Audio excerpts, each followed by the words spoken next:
I've been joined by Simon, one of our church members, who's agreed to talk a little bit about his life and what it's like being part of our church family. Simon, it's great you're here. Thank you so much for your time. Thank you, Ben. Tell us a bit about yourself. Not your whole life story, No. but give us a bit of background. Born in Birmingham a few years ago. But, Just a couple. Irish father, English mother, who weren't married to each other. I was put up for adoption very young. I was adopted at a very young age, and I had the great good fortune to be adopted by a very loving couple. We moved out of Birmingham into Bromsgrove, so slightly unusual, but Yeah, that's quite so. And so you're a Midlander. I'm a Midlander, yeah, and I've worked most of my life in the NHS, in the mental health field, and latterly for the last 15 years I've been involved now as a governor of a home for adults with learning difficulties in Droitwich, so that's my working background. Okay. And I live alone except for Lionel, who is a huge stuffed tiger toy. There we go. Gotta get Lionel. Well, there you go. Keeping you company. Indeed. Yeah. So have you always gone to church? Have you always been a Christian? No, probably would tick the box if there was something on the form that says C of E. Yeah. And went as a youngster with my dad to Methodist churches because that's how he was brought up. I went to a boarding school where church going was compulsory. Mm-hmm. Didn't really mean anything.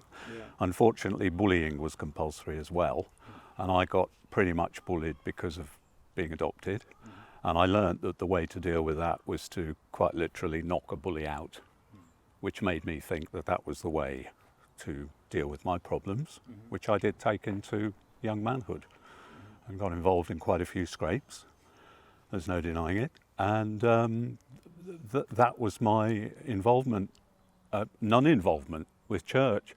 I think if I could have spoken to Jesus at that time, I was kind of aware he existed, I would have said, don't bother with me, mate. You've got enough to worry about. I'll sort my own problems out. And that's how I've lived my life until relatively recently. Okay. So what changed then? What what brought you? What brought you to church? What's? Well, I think the change has happened very slowly. I don't move very quickly. I'm thick, so it's all dripped through over many years. But certainly the last 3 years or so, things almost got out of control. Everything seemed to go wrong at once, financially, physically, spiritually. I knew I was lost. Somebody described me as a lost soul, and I believe I was. I realised that I just kept pushing people away every time they tried to help me, because I'm quite a friendly person. I think I'm quite kind. I take the mick out myself. I've got a good sense of humour, I think. But I would always push people away, time and time again. I think it's all to do with adoption, to be honest. And I felt I was going nowhere. And things came to a head 3 years ago. A member of the Wood Green Church had given me one of those little blue question answer booklets. And I put it on my bedside table. And occasionally I would look at it. Yeah. Occasionally. And it all made sense that was in there. And then I put it away again. But then I kept coming back to it. And when things really came to a head in the bad winter of 3 years ago, I was having terrible sleep problems, bad dreams, voices encouraging me to take all my medication because I have an ear disease, Meniere's disease, which I have vertigo and tinnitus. I have a lot of medication for that and some sleeping tablets. And I literally did hear a voice one night at 3 a.m. saying, you need to sleep. You know what you need to do. And I got up. I felt this is not right. I was incredibly agitated and distressed. I knelt by my bed for the first time in years. And I did call out to God. I said, I know you're there. I know you've always been there. And I've ignored you. I've gone my own way. This is where it's got me. It can only go one stage lower. And I don't want to waste the gift that you've given me. I didn't ask him for what I thought I might want. I basically said, if there's anything I have that can be of use to others, in other words, what you think I need, can you please help me to find that? Can you push me, as it were, in the right direction? because as the hymn says, this is a hellbound race. I was on that. I've recognised that totally. And it didn't seem right. And then one day I decided to drive up to the old church at Warndon, St Nick's. Love old churches. Yeah. And I took a wrong turn that turned out to be a right turn, literally a right turn in two ways, because I ended up seeing this strange building called Wood Green Evangelical Church, and I thought, oh, that's the church my friend goes to. I drove in and went into the office, and Martin and Emily were so friendly. A wonderful welcome, just natural, which I wasn't used to. And they were curious. They asked me who told me about the church. I asked them the time of the services. And they told me, and they said, as luck would have it, tomorrow night is a course starting, run by Andy Rees, pastor. And it's called Christianity Explored, fish and chip supper. Oh, there we go. I very quickly learnt that food in Wood Green are kind of like that, aren't they? Would you be interested? Yes, straight away.